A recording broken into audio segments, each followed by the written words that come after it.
어제 한 어르신이 저에게 이런 질문을 했습니다. 스님, 저는 매일 아침 공원에서 산책을 하는데 요즘 젊은 사람들을 보면 모두 스마트폰만 보고 있어요. 서로 인사도 하지 않고 왜 이렇게 각박해진 걸까요? 그 순간 저는 부처님께서 2500년 전에 하신 말씀이 떠올랐습니다. 모든 중생이 고통받고 있음을 아는 자는 자비로운 마음을 갖게 된다. 이 어르신은 바로 그 깨달음의 시작점에 서 계셨던 것입니다. 우리는 평생을 살아오면서 수많은 사람들과 인연을 맺었습니다. 가족, 친구, 직장 동료, 이웃들. 하지만 나이가 들수록 그런 인연들이 하나둘 멀어지고 때로는 외로움을 느끼게 됩니다. 부처님은 이런 마음을 이미 다 아셨습니다. 그래서 보는 것에 대해 특별한 가르침을 남기셨습니다. 단순히 눈으로 보는 것이 아니라 마음으로 보는 것. 젊은 사람들이 스마트폰만 보고 있는 것처럼 보이지만 실제로는 그들도 누군가와 소통하고 싶어 하는 마음, 인정받고 싶어 하는 마음을 가지고 있습니다. 우리 젊은 시절과 크게 다르지 않습니다. 저는 그 어르신께 이렇게 말씀드렸습니다. 먼저 따뜻한 미소를 지어보세요. 그러면 상대방도 자연스럽게 미소를 지을 것입니다. 부처님께서 가르치신 자비는 바로 이런 작은 실천에서 시작됩니다. 우리 나이에 접어들면 자연스럽게 인생을 돌아보게 됩니다. 내가 살아온 길이 올바른 길이었을까? 자식들에게 좋은 부모였을까? 후회되는 일들이 너무 많은데. 이런 생각들이 마음을 무겁게 합니다. 부처님은 이런 마음을 회상이라고 하셨습니다. 과거를 되돌아보는 것 자체는 자연스러운 일이지만 거기에 자책과 후회가 따라붙으면 현재의 평안을 해칩니다. 부처님께서 가르치신 첫 번째 성제. 삶에는 고통이 있다. 는 것을 받아들이는 것이 중요합니다. 젊었을 때는 내가 노력하면 모든 것을 다 잘할 수 있다고 생각했습니다. 하지만 나이가 들수록 인생이 내 뜻대로만 되지 않는다는 것을 깨닫게 됩니다. 자식들이 생각한 대로 살지 않고 건강도 예전 같지 않고 세상도 빠르게 변해서 따라가기 어렵습니다. 하지만 이것이 실패가 아닙니다. 이것이 바로 부처님께서 말씀하신 지혜의 시작입니다. 내가 모든 것을 통제할 수 없다. 는 것을 인정하는 순간 마음이 훨씬 편해집니다. 이를 부처님은 놓아버림이라고 하셨습니다. 어떤 어머니가 저에게 상담을 요청했습니다. 스님, 우리 아들이 40이 넘었는데도 결혼을 하지 않아요. 걱정이 되어서 밤잠을 못 이뤄요. 저는 그 어머니께 물었습니다. 어머님께서 아들 걱정을 한다고 해서 아들의 인생이 바뀔까요? 자식에 대한 사랑과 걱정은 부모로서 당연한 마음입니다. 하지만 그 걱정이 지나치면 자식에게도 부담이 되고 자신에게도 고통이 됩니다.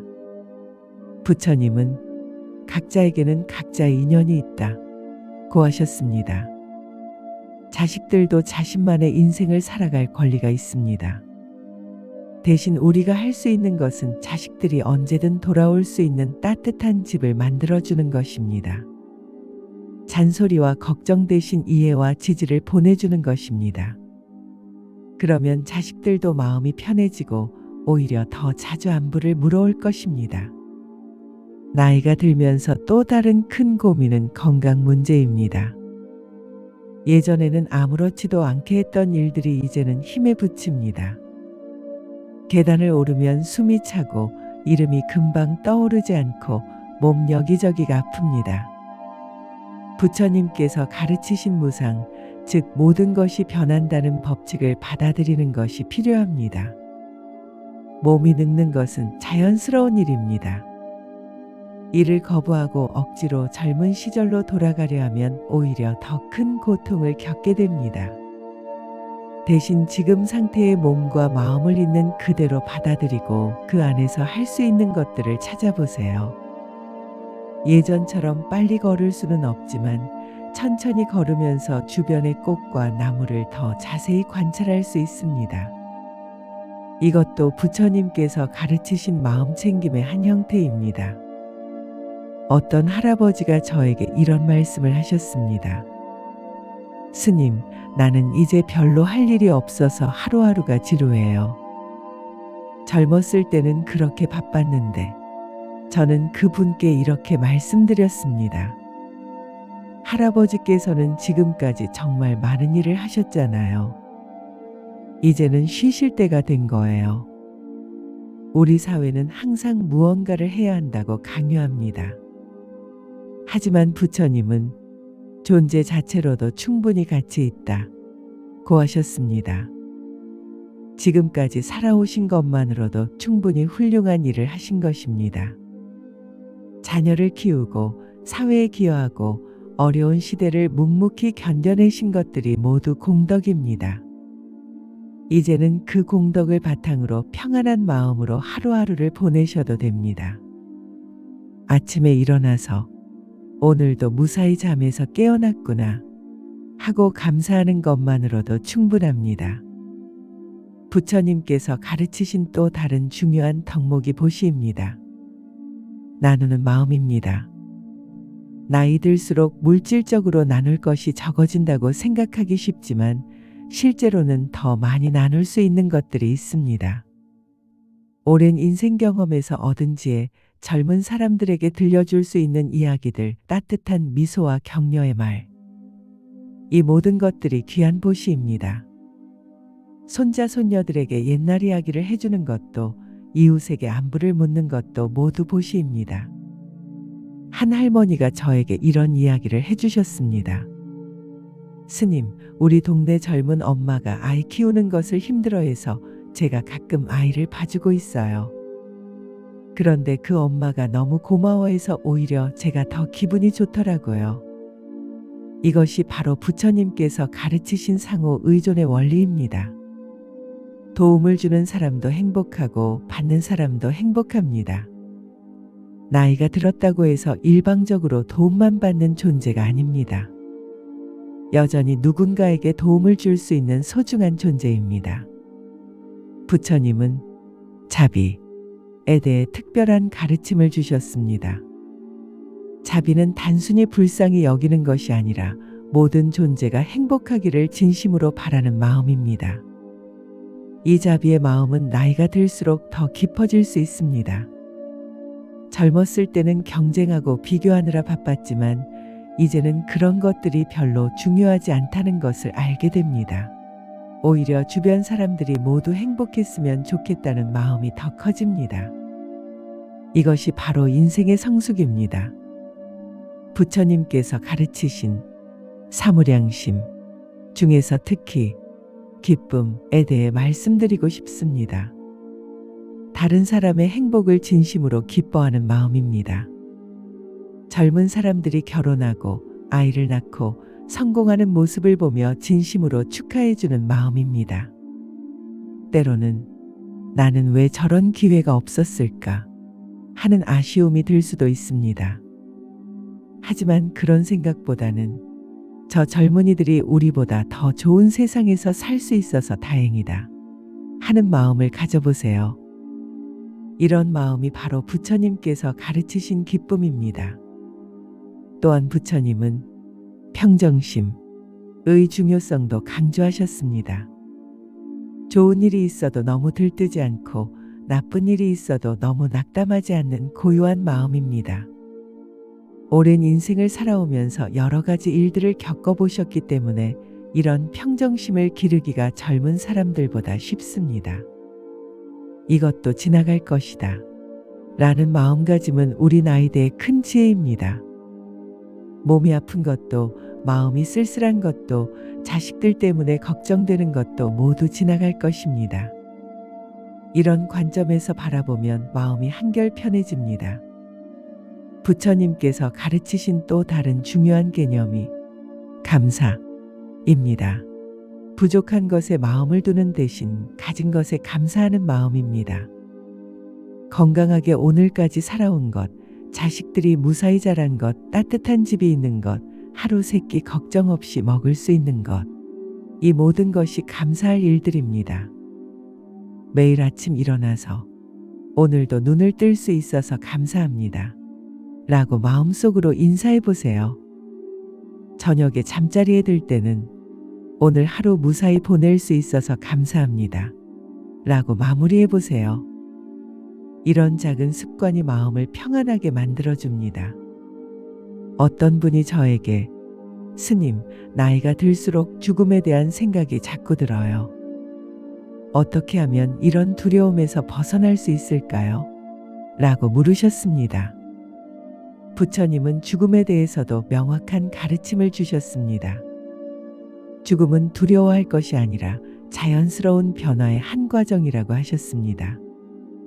봄이 가고 여름이 오고 다시 가을과 겨울이 오는 것처럼 삶과 죽음도 자연의 순환입니다. 중요한 것은 죽음을 두려워하며 현재를 놓치는 것이 아니라 지금 이 순간을 충실하게 사는 것입니다. 오늘 만나는 사람들에게 따뜻한 말을 건네고 오늘 먹는 밥을 맛있게 먹고 오늘 보는 꽃을 예쁘게 감상하는 것입니다. 부처님께서 열반에 드시기 직전에 하신 말씀이 있습니다.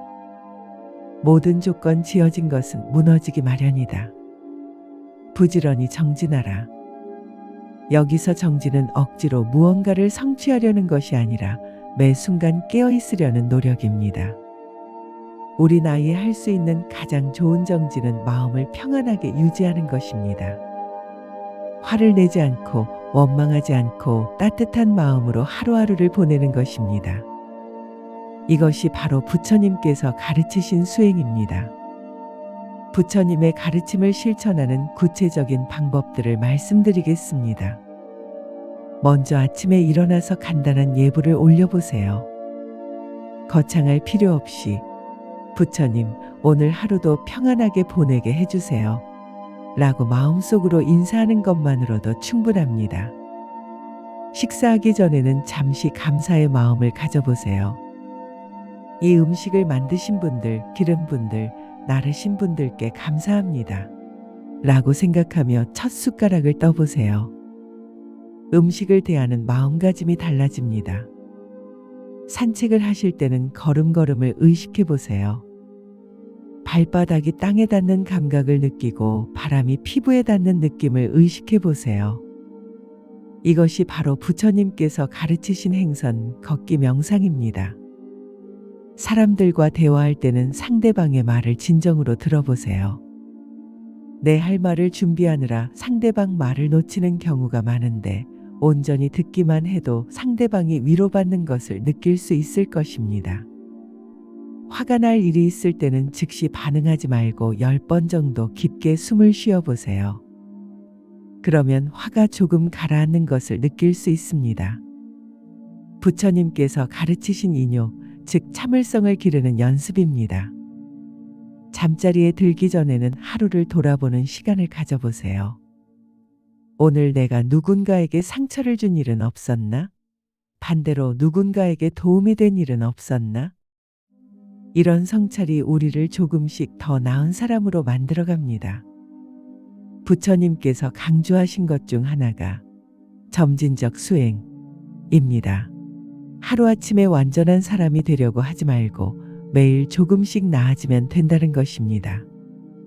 오늘 어제보다 조금 더 인내심을 가졌다면, 조금 더 감사한 마음을 가졌다면 그것으로 충분합니다. 부처님의 가르침은 나이나 학벌에 상관없이 누구나 실천할 수 있습니다. 복잡한 이론을 알 필요도 없고 특별한 재능이 있어야 하는 것도 아닙니다. 그저 착한 마음으로 살려고 노력하는 것만으로도 부처님의 제자입니다. 우리 나이대의 가장 큰 장점은 인생 경험이 풍부하다는 것입니다. 기쁨도 슬픔도 성공도 실패도 다 겪어봤기 때문에 젊은 사람들보다 마음이 안정되어 있습니다. 이런 마음의 안정이 바로 부처님께서 말씀하신 지혜의 기초입니다. 이제 남은 시간을 어떻게 보낼 것인가가 중요합니다. 과거를 후회하거나 미래를 걱정하는 대신 지금 이 순간을 충실하게 사는 것입니다. 오늘 만나는 사람들에게 따뜻함을 주고 오늘 하는 일에 최선을 다하고 오늘 느끼는 감정들을 있는 그대로 받아들이는 것입니다. 부처님께서 가르치신 길은 멀고 험한 길이 아닙니다. 바로 우리가 매일 걷고 있는 평범한 일상 속에 있습니다. 그 일상을 조금 더 의식적으로, 조금 더 감사한 마음으로, 조금 더 자비로운 마음으로 살아가는 것입니다. 여러분의 하루하루가 부처님의 가르침으로 더욱 평안해지기를 바랍니다. 그리고 그 평안함이 주변 사람들에게도 전해져서 우리 모두가 조금 더 따뜻한 세상을 만들어갈 수 있기를 바랍니다. 부처님의 가르침이 당신의 하루에 고요한 힘으로 머물기를 바랍니다. 구독과 좋아요는 이런 부처님의 말씀을 더 많은 이들과 나누는데 조용한 큰 힘이 됩니다. 감사합니다. 나무아미타불 관세음보살